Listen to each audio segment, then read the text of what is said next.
देख रहे हैं स्टार न्यूज 21। नजर हमारी। भारतीय जनता पार्टी के स्टार प्रचारक के रूप में छाता विधानसभा में नरदेव चौधरी हैं। आज उनसे बात करेंगे। गांव नंगरिया 7वें सा में हैं। कैसा समर्थन मिल रहा है आपको नरदेव चौधरी?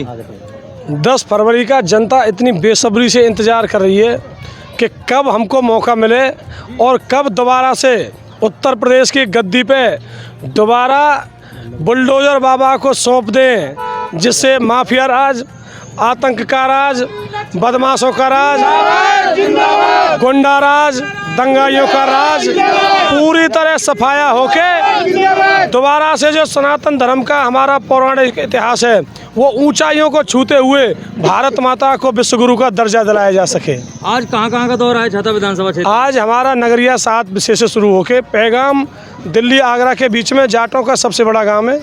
वहाँ घर घर जाके मुझे मस्तक नभाना है, सबका आशीर्वाद लेना है। मैं समझता हूँ कि पैगाम में आज तक जब भी जनसंपर्क मैंने किया है तो एक दिन हमेशा कम पड़ा है। मैं कोशिश करूँगा कि आज पैगाम के प्रत्येक घर में सिर शीश नवाया जाए। पैगाम के बाद और भी बड़े गांव में फालन है और जब गांवों में है, वहाँ का भी दौरा होगा। जिस दिन प्रचार समाप्त होगा 8 तारीख तक, मेरी ये कोशिश है। आधे से ज़्यादा क्षेत्र में कवर कर चुका हूँ और 100% मुझे पूरा विश्वास है। जनता का इतना प्यार है, हाथ पकड़ के बच्चे नौजवान धक्का दे के अपने आप ले जाते हैं कि चल भैया चल भैया। इतना प्यार मिल रहा है, इतना उत्साह देखने को मिल रहा है 20 साल के मेरे राजनीतिक करियर में पहली बार। मुद्दे हैं आपके चुनाव में? आप देख लो, नगरिया में आप खड़े हैं या नगरिया के सभी निवासी खड़े हैं, कोई आदमी आपको हिंदुस्तान की राजनीति में ऐसा नहीं मिलेगा। मैंने आज भाषण में चीख चीख कर यहाँ कहा, मैंने कहा नगरिया वालों मुझे काम बताओ जो नगरिया में ना हुआ हो। कोई एक काम बता दो जो नगरिया में ना हुआ हो। कल हम गए थे नगरिया 10वें से में, वहाँ महिलाएं जो थी वो बता रही थी कि हमें पीने का पानी नहीं है, खारा पानी है और मटके से दूर इस नगरिया से 3 बजे से पानी ले जाना पड़ता है। पिछली योजना में मंत्री जी ने गोपाल बाग से सप्लाई दिलवाई थी नगरिया 10 बजे को। हो सकता है खराब है, वो खराब हो गया है। आप 10 तारीख को निकलने दीजिए।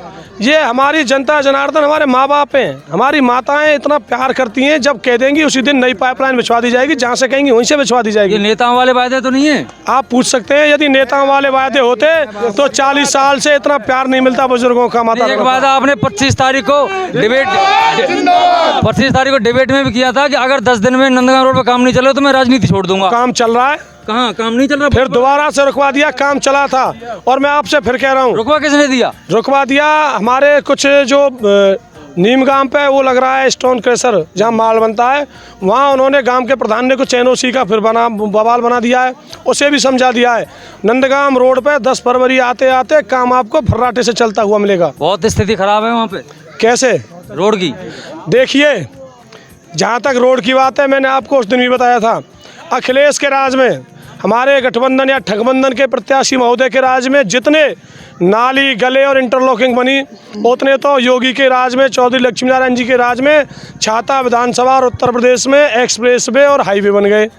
दूसरी बात, अब की बार तो हमने बड़े बड़े काम किए हैं जिनके लिए लोग कहते थे कि सपने भी नहीं कर सकते, सपने भी नहीं सोच सकते, करेंगे तो खून की नदियाँ बह जाएंगी।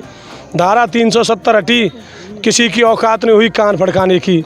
राम मंदिर बन रहा है, शान से दर्शन करेंगे हमारे आपके बच्चे जाके 2 साल बाद, कोई चू नहीं बोला।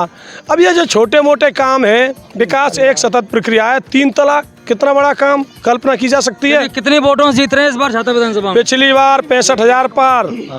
तब हेमा मालिनी जी 2019 में 85,000 से उस स्थिति में जीती जब छाता क्षेत्र की जनता ने और पूरे प्रदेश ने आज तक की प्रदेश की राजनीति का सबसे बड़ा गठबंधन देखा। अब तो बसपा भी बाहर है। आपने हेमा मालिनी की चर्चा की है, माननीय सांसद महोदय चुनाव में नजर नहीं आ रही हैं। आप तो उनके चुनाव में लगातार प्रचार किया, आपने उनको जितवाया और वो नजर नहीं आ रही है। ये तो भगवान की इतनी बड़ी कृपा है, भगवान की इतनी बड़ी कृपा है। मैं तो परमात्मा से यही प्रार्थना करता हूँ कि उनके चुनाव में हम जरूर नजर आएँ और भगवान हमें इतनी शक्ति दे। हमें तो केवल जनता ही नजर आनी चाहिए चुनाव में, हमें किसी की जरूरत नहीं है। जो आ जाए, जिन पर टाइम निकल जाए, उनका शुक्रिया। अकेले योगी बाबा सब पे भारी। चलिए शुक्रिया, सब कामनाएं हमारे आपके साथ।